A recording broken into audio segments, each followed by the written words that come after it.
Hello, je fais un petit complément sur ma vidéo de la dernière fois, là, de la semaine dernière, dans laquelle je vous expliquais que, en fait, anticiper l'arrivée d'une crise en 2018, c'était probablement un peu tôt, puisque le- la tendance sur le 10 ans et sur le 2 ans américain et la tendance sur l'inflation ne sont pas assez marquées pour créer une crise à l'heure actuelle. Ça crée juste du déséquilibre et des réorientations de flux de capitaux au niveau international, mais c'est compliqué de déclencher une crise avec 2,85 de taux d'intérêt à 10 ans aujourd'hui ou des Fed Funds à 2%, sachant que l'inflation est supérieure au Fed Funds. On est encore en territoire légèrement négatif pour les taux à court terme. Donc je vous expliquais que voilà, tous ceux qui attendent une crise en 2018, moi je ne faisais pas partie. Je pense qu'il fallait donner plus de temps à la croissance de l'économie américaine pour enclencher des défis, comment dire, des déséquilibres structurels qui vont permettre, entre guillemets, parce que l'arrivée d'une crise va être méchante, donc permettre, qui vont menacer tout l'édifice. Et donc, je pense qu'aujourd'hui, l'enjeu, c'est pas du tout de se branler en disant que c'est imminent. On le voit tous les jours dans les médias américains ou français, c'est imminent, c'est imminent, c'est imminent, la crise est imminente. Toujours cette espèce de shoot accro à la peur et à l'angoisse. Je vous invite à vous dédroguer de ça parce que ça aveugle complètement l'esprit. C'est la manière dont les peuples sont dirigés aujourd'hui parce que c'est ce qu'il y a de plus efficace. On le sait aujourd'hui. Cette espèce de shoot permanent à la peur, c'est parce qu'on est codé pour réagir au danger. Quand on était il y a bien longtemps, 10 000 ans, dans la savane face aux animaux, donc on est codé à l'intérieur biologiquement pour agir à ça avant l'amour, avant tout le reste. Donc du coup, les politiciens sont beaucoup moins cons qu'on peut le penser et utilisent ces ressorts en permanence pour nous dominer et nous pressuriser et nous mettre en situation d'esclaves. Donc c'est sympa, mais pour faire des marchés, c'est pas une bonne idée à mon avis de conserver cet esprit d'esclave. Et donc il faut sortir de la peur et regarder les arguments. Alors peut-être que je vais me planter, qu'il va y avoir un méga crash en 2018, mais en attendant, avec les informations qu'on connaît, le méga crack de 2018, il est très peu probable pour moi. Et encore, il faut peut-être falloir attendre le deuxième semestre 2019 pour que le danger commence à réellement se manifester. Alors, sur quoi je me base? Eh ben, aujourd'hui, je vais vous montrer deux, trois idées qui vont dans mon sens et non pas dans le sens de l'imminence d'un crack. Donc, Zero Hedge, un site américain, a publié comment dire, un outil qui est utilisé par la Fed pour mesurer l'inflation. Comme je vous disais, il faudrait que l'inflation remonte, il faudrait qu'il y ait des tensions sur le marché du travail, il faudrait qu'il y ait une inflation structurelle qui remonte, qui pousse les taux d'intérêt à la hausse pour que le différentiel entre la zone dollar et la zone d'euro devienne ingérable. Et donc, la grande question, comment on mesure l'inflation et dans quel sens ça va et à quel niveau. C'est ça, en fait, la clé du futur à horizon 2 ans pour placer son argent. Et donc, ZeroEdge publie donc un indicateur que je ne connaissais pas. Voilà. Donc moi j'utilisais le CPI, le Consumer Price Index Inflation, donc tout ce qui mesure les biens et les services américains comme aux États-Unis, comme en France en fait, les prix à la consommation et les prix à production, et puis je regardais grosso modo le niveau de chômage, le niveau de la population active et les tensions potentielles sur les niveaux de salaire capables voilà, de pousser à la hausse le taux d'inflation. Donc ce qui se passe, c'est qu'il existe un autre indicateur, a priori, qui s'appelle le UIG, je sais pas trop quoi là, je sais plus comment il appelle, UIG. Je sais pas ce que c'est, comment, un un mystérieux UIG, je connaissais pas. Alors bon, pourquoi il est intéressant cet indicateur? Parce qu'en fait, comme vous savez, l'inflation, elle est bien truquée. Je pense que l'inflation et le chômage, les gens qui pondent les chiffres officiels de l'inflation et du chômage, c'est une rigolade, on le sait tous. Euh, les indices d'inflation sont complètement tordus et non représentatifs de la réalité, puisque tout repose sur l'économie mondiale repose sur ces niveaux d'inflation. Donc c'est quand même des données qui sont ultra sensibles, ultra politisées, donc on peut être certain d'un truc, c'est que elles sont pas claires, elles sont loin d'être fiables, et donc la manière de manipuler les indices d'inflation, on le sait, c'est d'enlever ou de mettre des biens que la ménagère de moins de 50 ans est supposée consommer ou pas consommer. Mais Madame Michu, généralement, son comportement, il y en a qui blaguent, je sais plus, mais je crois qu'on consomme un ordinateur tous les 18 mois, ce qui reste à prouver. Après, on n'intègre pas l'immobilier, alors que l'immobilier représente 30% de notre pouvoir d'achat au niveau de nos dépenses, que ce soit en emprunt de maison ou en location pour le loyer. Pour 95% des gens, c'est environ 20 à 30% du budget mensuel. Or ça rentre pas dans les chiffres d'inflation. Donc quand on a une explosion, comme c'est le cas depuis 15 ans, du coût immobilier, évidemment que l'inflation réelle qu'on subit et de notre pouvoir d'achat par rapport à la monnaie, c'est pas représentatif. Bon, bref, donc il semblerait que cet indice UIG, ça incorpore des dizaines de variables en dehors des variables utilisées de manière classique. On nous parle des prix des actions, le rendement des obligations, le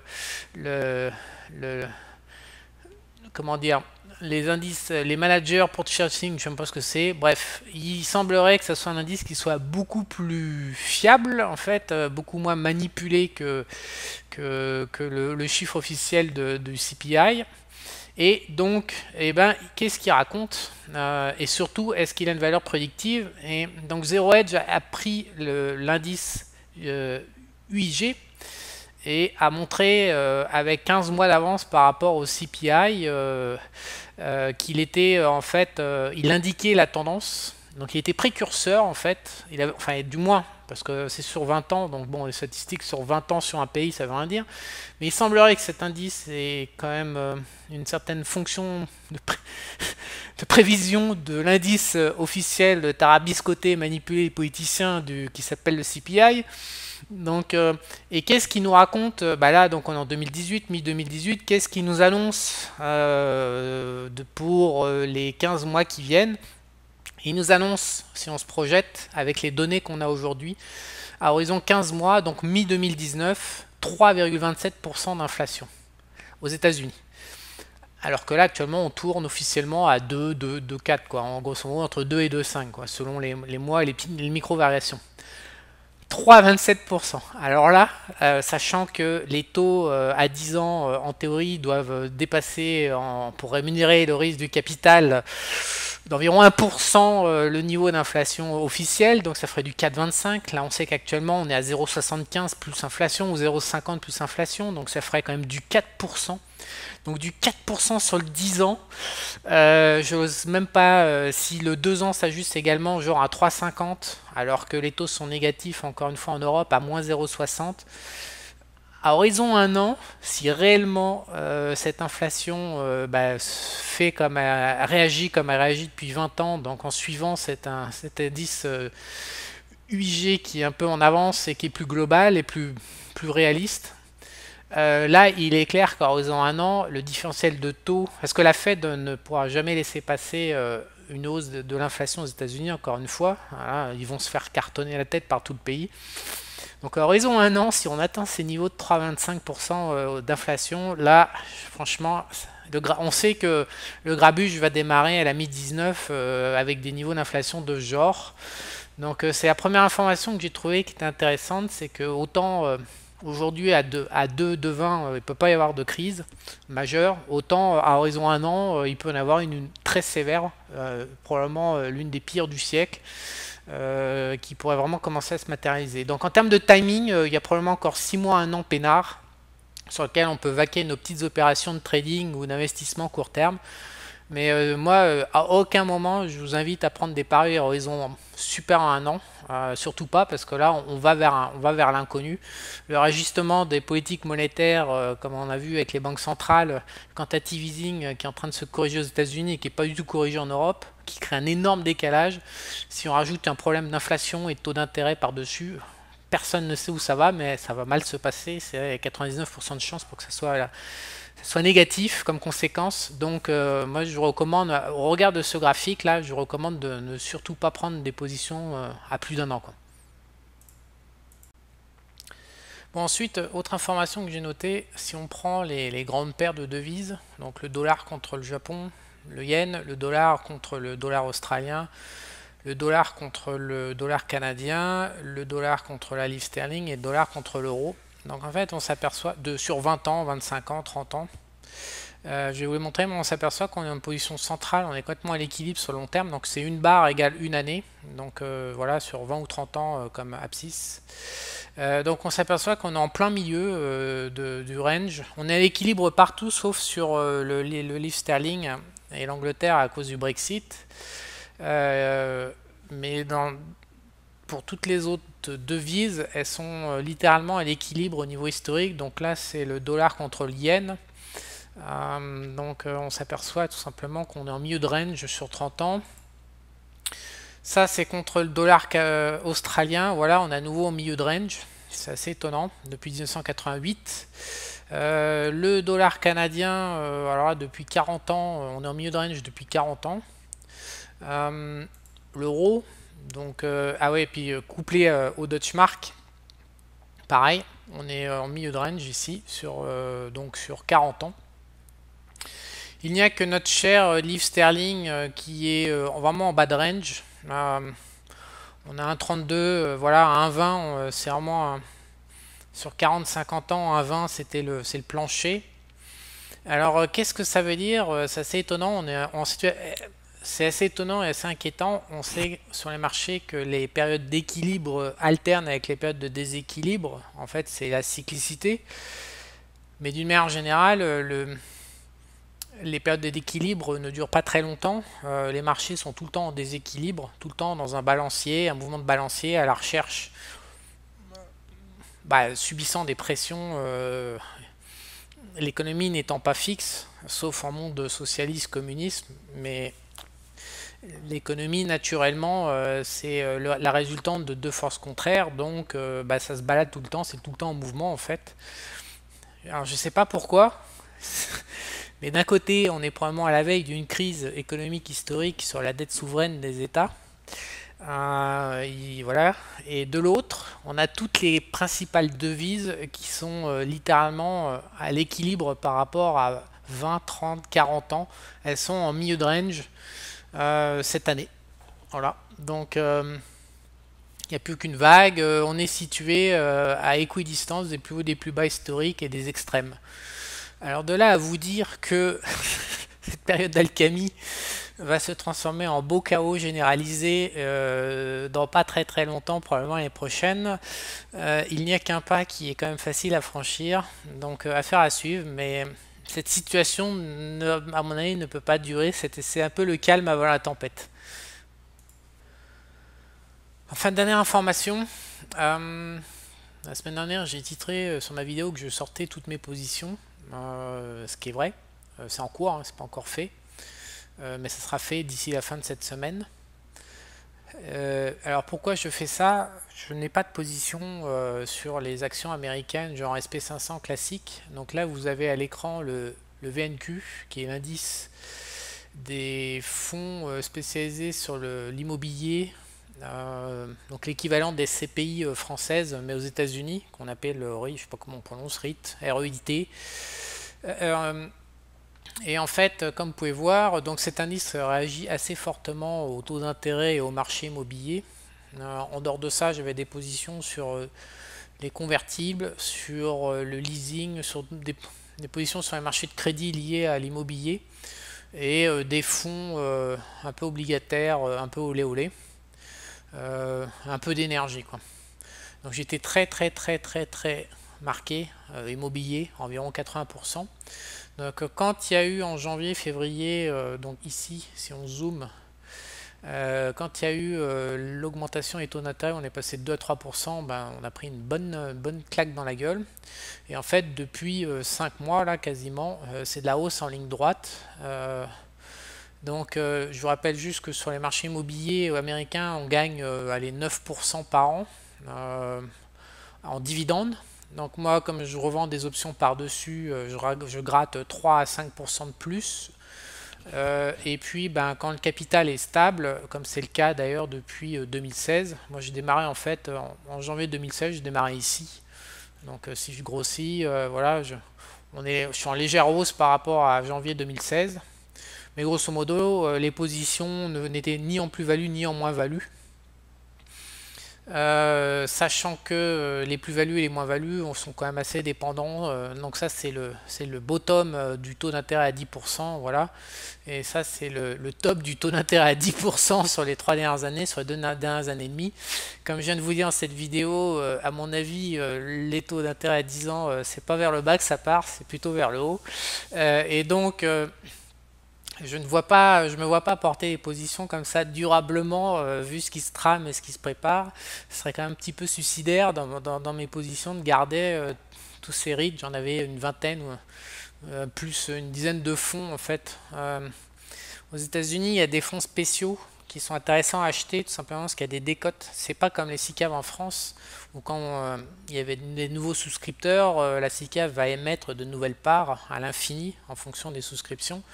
Aux États-Unis, c'est des fonds qui sont clôturés en fait, et c'est juste un marché secondaire. C'est un peu comme le même principe que les SCPI en France, c'est-à-dire que les SCPI, généralement, vous pouvez acheter, à moins qu'il y ait des nouvelles émissions de titres, vous pouvez acheter que les parts qui sont vendues par des actionnaires déjà existants. Donc c'est comme un marché secondaire, mais on ne peut pas réinjecter de l'offre de titres sur ce marché. Donc on est dépendant uniquement des achats et des ventes des intervenants par rapport à ce fonds.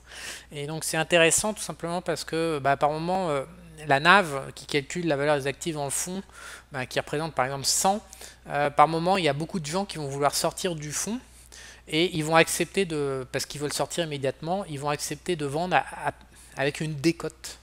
C'est-à-dire que quand le fonds, il y a 100 $ d'actifs par titre, et ils vont accepter de vendre par moment à 90, donc par moment à 85. Il y a des décotes qui vont comme ça de 10, de 7 à 15, 16, 18% par moment, ça dure pas longtemps.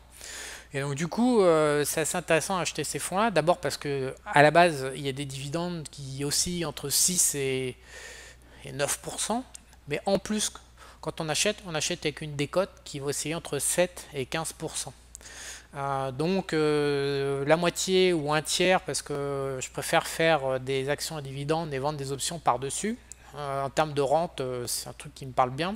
Néanmoins, un gros tiers de mes positions étaient allouées à ces fonds comme ça, achetés en période de décote. Et donc ces fonds, ils ont plein d'activités, mais généralement ils sont spécialisés sur la yield, sur le haut rendement. Encore une fois, dans les zones de prêt, les prêts à risque, chez des obligations, ils prêtent, ils font tout un tas d'opérations plus ou moins spéculatives, par moment avec un peu d'effet de levier.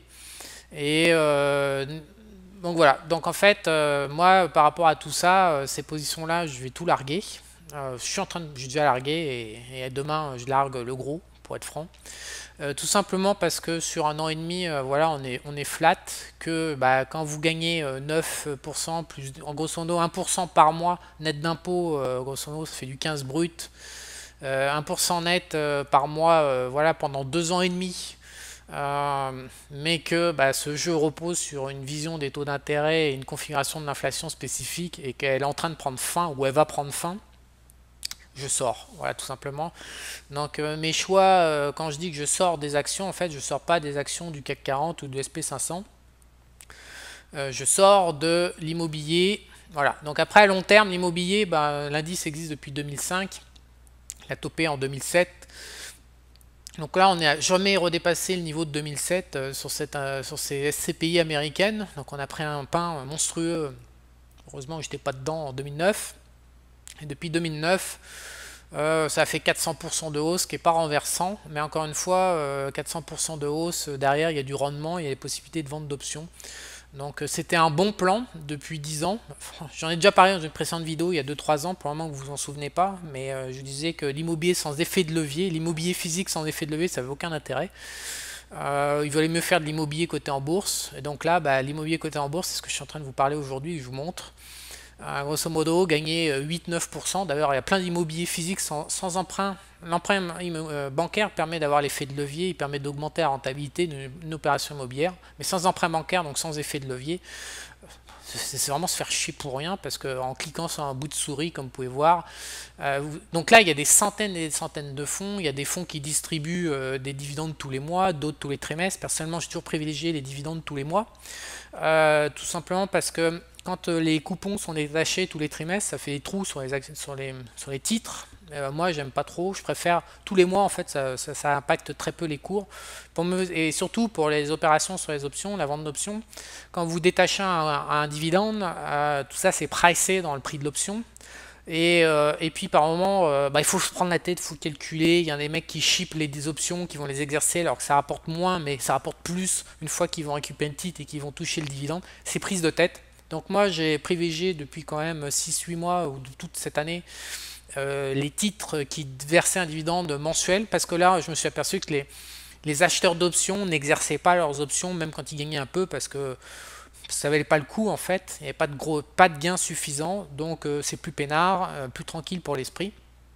Voilà, mais vous avez des centaines et centaines de fonds qui font toutes les activités immobilières possibles, le storage, donc le stockage pour particuliers, pour pros, les entrepôts pour le e-commerce, les antennes pour la téléphonie, toutes les matières immobilières professionnelles ou particuliers, les hôtels, les parcs de loisirs, les maisons, les appartements, les zones géographiques.